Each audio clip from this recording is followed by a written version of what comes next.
YouTube at February 9, 2024. I am Leon Nash with the NRP Break of Day newscast for today. Here are the headlines. 499 candidates were yesterday nominated to contest the local government elections. Election day workers, military and police personnel to vote on February 22. The EOJ boss says all parties can be assured of a smooth delivery of the results on election night. Jamaica continues to register a significant decrease in serious and violent crimes, says the Prime Minister. Former PNP Member of Parliament Jordan Silvera remanded again.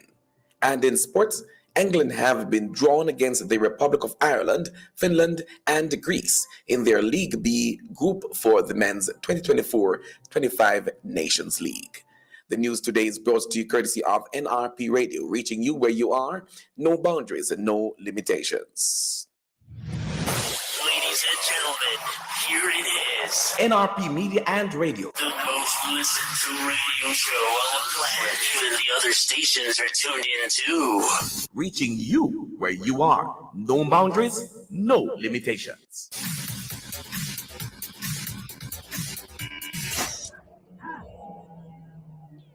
And now the news in detail. A total of 499 candidates were yesterday nominated to contest the local government elections scheduled for February 26. This includes 496 candidates vying for seats in the 228 electoral divisions island-wide and 3 candidates for the seat of mayor in the municipality of Portmore. The Jamaica Labour Party, JLP, and the People's National Party, PNP, have each entered a full slate of candidates to contest the polls in the 228 electoral divisions and in the Portmore municipality mayoral election. A total of 4 nominated candidates represented the United Independence Congress, UIC, the PNP's Leon Thomas, the JLP's Marklin Edwards, and the independent candidate Howard Hamilton have been nominated to contest the mayoral election. 36 candidates were nominated to contest the elections in 34 electoral divisions as independent candidates. Meanwhile, amidst the celebration of who brought out the largest numbers, NRP News sought and received a summary of the day's activities from Director of Elections Glasspool Brown. According to him, following yesterday's nomination day activities, the EOJ is now moving into a next phase. We are now moving to another phase. That is the phase that will occur after the nomination day. That is the preparation of the ballots, preparation of the final list, and certain final activities that need to take place. So we are at a good space in terms of where we want to be at this stage. We were fully ready for February 26th. And the EOJ boss says all parties can be assured of a smooth delivery of the results on election night. We'll be using the same mechanism or method as we'd used in the past election. It will be done by our website. I think we're in discussion with certain the media houses to disclose the information live. Or people can come to our election center on the night and watch the results as they come in. That was Director of Elections Glasspool Brown. Meanwhile, the Director of Elections Glasspool Brown has advised that special service electors will vote on February 22 ahead of the February 26 local government elections. This group comprises members of the Jamaica Constabulary Force, Jamaica Defense Force, and election day workers. Under the Representation of the People's Act, provisions are made for these electors to vote 3 days before the rest of the population to ensure that they are available for duty on election day. Election day workers, military and police personnel who do not vote on February 22 will not be able to do so on February 26, as their names have been extracted from the voters list to accommodate for the February 22 voting and therefore will not be on the civilian list used on. More than 30,000 will be engaged as election day workers, including presiding officers, poll clerks, supervisors, drivers, logistic coordinators, and handymen. Mr. Brown says he's comfortable with his preparations and anticipates a good election come February 26. He advised that Jamaicans who do not hold a new voter's ID card will be allowed to cast their ballots on election day, but holders of new ID cards will help in speeding up the process. He also reminded Jamaicans that by law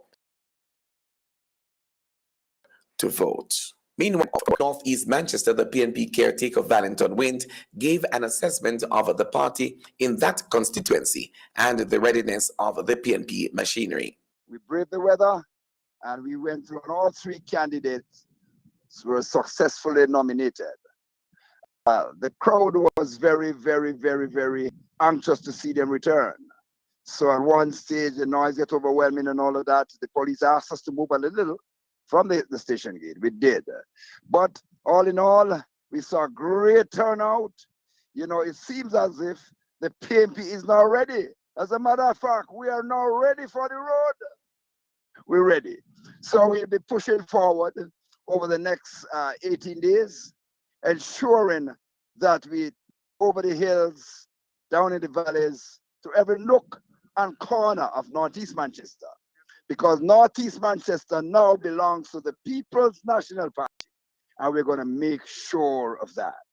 And Mr. Wint outlined who the candidates were for the upcoming local government elections. O'Neill Evans for the Christian division, David Knight for the Wallaston division, and Richard Goscott for the Craighead division. All these are new people. All these are new candidates, brand new candidates, brand new, properly minted. That was Northeast Manchester PNP caretaker Valentin Wint. Efforts to get comments from the government candidates proved futile. Over in St. Anne, Franklin McKnight went on the streets and provided this summary. Franklin? The big thing about nomination day in St. Anne was the large crowds which accompanied or followed the candidates to the nomination centers. 4 nomination centers for Northeast, Northwest, Southeast, and Southwest St. Anne. Now the council was controlled, the last council was controlled by the JLP 11-5. Both major parties, JLP and PNP, nominated 16 candidates, and there was 1 independent in Southeast St. Anne constituency, the Bensonton division. And that person is Lydia Richards, who was a PNP candidate, was a PNP councillor in the last council, and is going independent because she was not selected by the PNP to run this time. The events of the day were largely peaceful, but the large crowds had a field day. Police and soldiers, in some cases, kept the roadways clear. There were big motorcades in Northwest and Southeast St. Anne in particular, large crowds in St. Anne's Bay for the Northeast St. Anne constituency. The 2 major parties have expressed confidence, their spokespersons have expressed confidence that they will win the next local government election set for February 26. That was Franklin McKnight, who covered St. Anne for NRP News.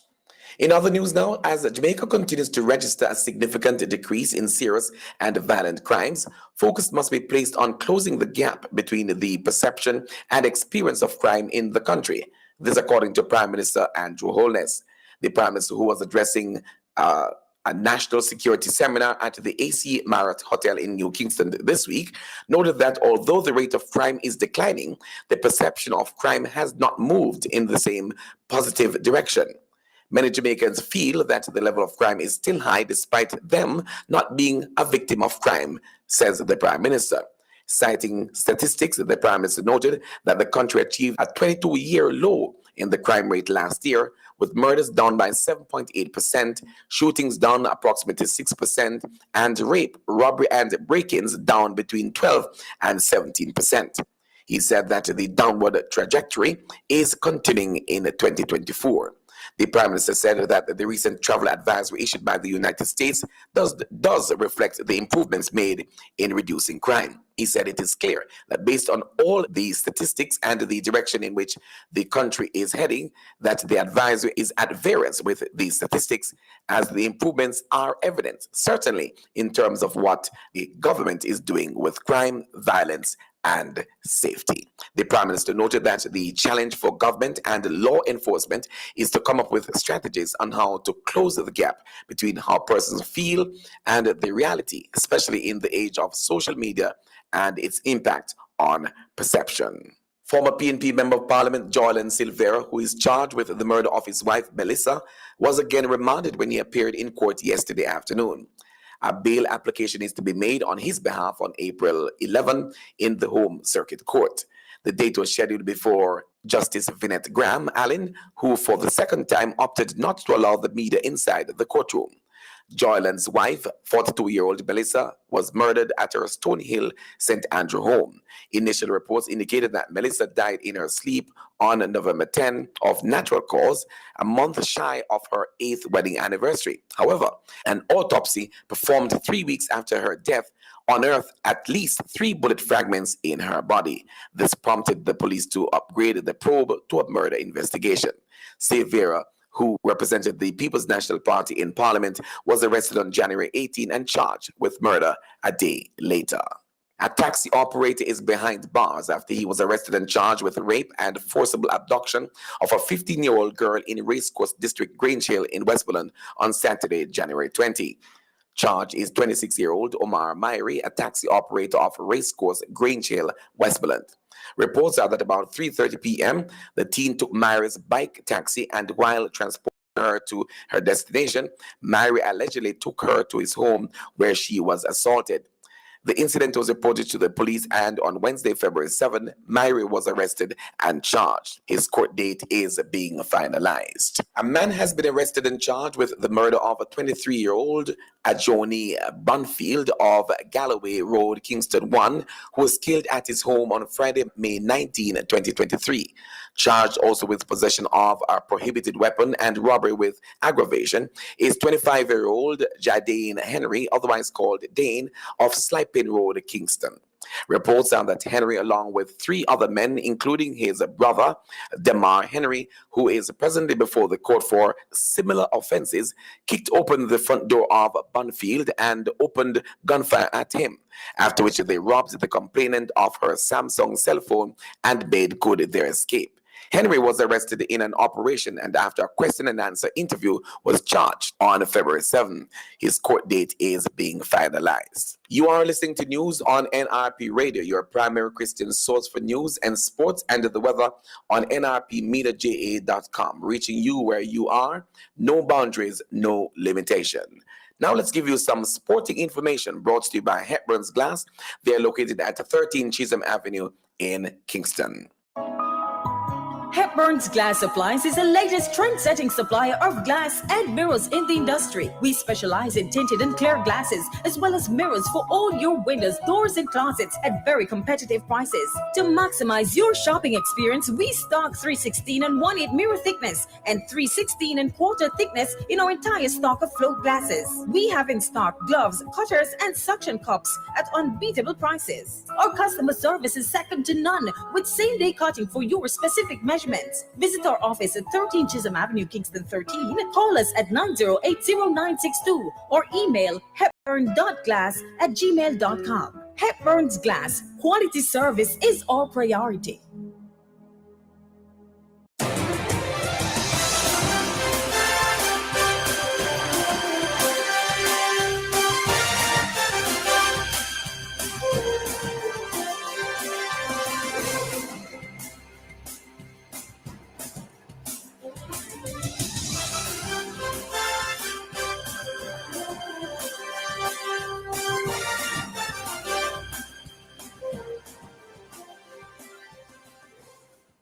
And now for our sports stories. We bowl off on football. England have been drawn against the Republic of Ireland, Finland, and Greece in their League B group for the men's 2024-25 Nations League. Scotland, who feature in the top League A groups, face Croatia, Poland, and Portugal. Wales have been placed in the same League B group as Iceland, Montenegro, and Turkey. Northern Ireland are to play Belarus, Bulgaria, and Luxembourg in the League C group. Leagues A, B, and C each have 4 groups of 4 teams, while League D has 2 groups of 3 teams. And finally, on cricket, Gloucestershire have signed Australian all-rounder Bo Webster as an overseas player for the 2024 season. A right-hand batter who bowls both right arm, medium pace, and off spin, Webster is eligible for the T20 Blast. The 30-year-old will also be available for Gloucestershire's county championship fixtures against Yorkshire and Glamorgan in June. Webster from Hobart, Tasmania, played 8 matches for Essex in the one-day Cup last season. He was among the top 10 best performing bowlers in the competition with 14 wickets at an economy rate of 5.47. With the bat, he scored 280 runs at an average of 37.14. That's sports in our NRP Break of Day newscast, brought to you by Hepburn's Glass, located at 13 Chisholm Avenue in Kingston. Hepburn's Glass Supplies is the latest trend-setting supplier of glass and mirrors in the industry. We specialize in tinted and clear glasses, as well as mirrors for all your windows, doors, and closets at very competitive prices. To maximize your shopping experience, we stock 316 and 1/8 mirror thickness and 316 and quarter thickness in our entire stock of float glasses. We have in stock gloves, cutters, and suction cups at unbeatable prices. Our customer service is second to none, with same-day cutting for your specific measurements. Visit our office at 13 Chisholm Avenue, Kingston 13. Call us at 908-0962 or email hepburn.glass@gmail.com. Hepburn's Glass, quality service is our priority.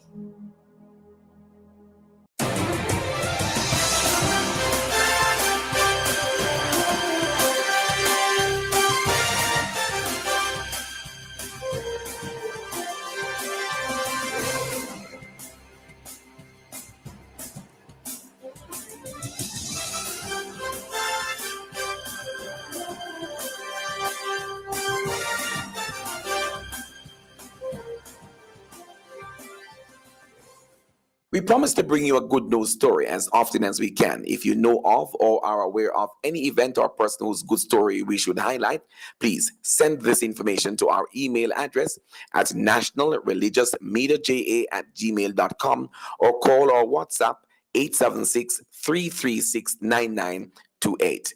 That's the local news and sports. Stand by now for the latest international news, courtesy of the Voice of America. This is VOA News. I'm Michael Brown. U.S. President Joe Biden rebutted a special counsel's report investigating his possession of classified documents that highlighted longstanding concerns about his age and memory. At one point during Thursday night's televised address, Biden seemed to mock the report's finding that described his memory as fuzzy. My memory is fine. My memory, take a look at what I've done since I become president. None of you thought I could pass any of the things I got passed. How'd that happen? You know, I guess I just forgot what was going on. The White House pushed back on the characterization of Biden's memory. It accuses special counsel Robert Hur of using highly prejudicial language that's inappropriate for Justice Department. During his address, Biden also emphasized the report's conclusion that he would not face charges. The U.S. Senate is beginning work on a package of wartime funding for Ukraine and other allies. We get more from VOA's Rick Pantaleo. Senate Majority Leader Chuck Schumer has tried to recover $60 billion in funding for Ukraine, as well as roughly $35 billion more for Israel, other allies, and national security priorities. In remarks, Arizona Senator Mark Kelly says the Senate embarrassed itself by failing to approve the border security compromise. This is a shameful week for the Senate. The American people are watching. They were hoping that Congress could overcome political divides for once and actually deliver. That didn't happen. The Senate failed them. The legislation's pathway remains unsure because the Senate leaders have not agreed to a process to limit the debate time for the bill. Rick Pantaleo, VOA News. As always, for details on much more news, we invite you to join us at our website, that is voanews.com, also on the VOA mobile app. This is VOA News. That was the latest international news from the VOA. Now for the weather report and the forecast.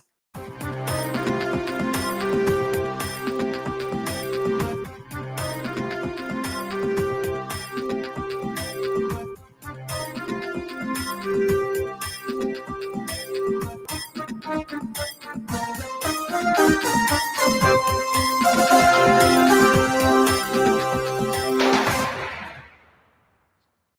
National Meteorological Service is reporting that there is a significant feature of a trough across Jamaica. By today, a prefrontal trough is expected to become the dominant feature, followed by a strong cold front on Monday that is associated with low to upper level jet streams. As a result of this cold front, near gale force winds 50 to 61 kilometers per hour are expected on Monday and Tuesday. From Monday through to Tuesday morning, cloudy conditions with periods of showers are expected across most of the island, especially for southern and northwestern parishes. Cooler temperature, that should be cooler than normal temperatures, should commence on Monday and last for remainder of the week. In the 24-hour forecast today, partly cloudy to occasionally mostly cloudy. In the 3-day forecast, starting on Monday, very windy, also cloudy with periods of showers across most of the island, especially for southern and northwestern parishes. Isolated thunderstorms are expected, mainly for western and central parishes in the afternoon, and it will also be cool. On Tuesday, expect very windy, cloudy with periods of showers across most parishes, becoming partly cloudy and cool. On Wednesday, it will be partly cloudy across the northern parishes in the morning, mostly sunny otherwise, and cool. In other current regional weather features, there is a cold front across the Gulf of Mexico, light to gentle trade winds across the central Caribbean. And with that, we've come to the end of our news presentation for this morning. But before we go, here are the headlines once again. 499 candidates were yesterday nominated to contest the local government elections. Election day workers, military and police personnel to vote on February 22. The EOJ boss says all parties can be assured of a smooth delivery of the results on election night. Jamaica continues to register a significant decrease in serious and violent crimes, says the Prime Minister, and former PNP Member of Parliament Joylan Silvera remanded in custody once again. And in sports, England have been drawn against the Republic of Ireland, Finland, and Greece in their League B group for the men's 2024-25 Nations League. The full half-an-hour package of news in this, the NRP Break of Day newscast, came to you courtesy of NRP Radio, reaching you where you are. No boundaries, no limitations. Hi, I'm Genevieve. And I'm Kalisha. And we are the Chryso Praises. You're listening to NRP Media and Radio. Reaching you where you are. No boundaries, no limitations. Here is your invitation to join us again this evening at 6:30 for the NRP Evening News Roundup. On behalf of the entire news and production teams, I am Leon Nash for NRP News. We encourage you to join this growing medium, feel fulfilled and informed. Have a good rest of your morning. Reminding you too that if you walk, ride or drive, make every effort to arrive alive. Have a good one.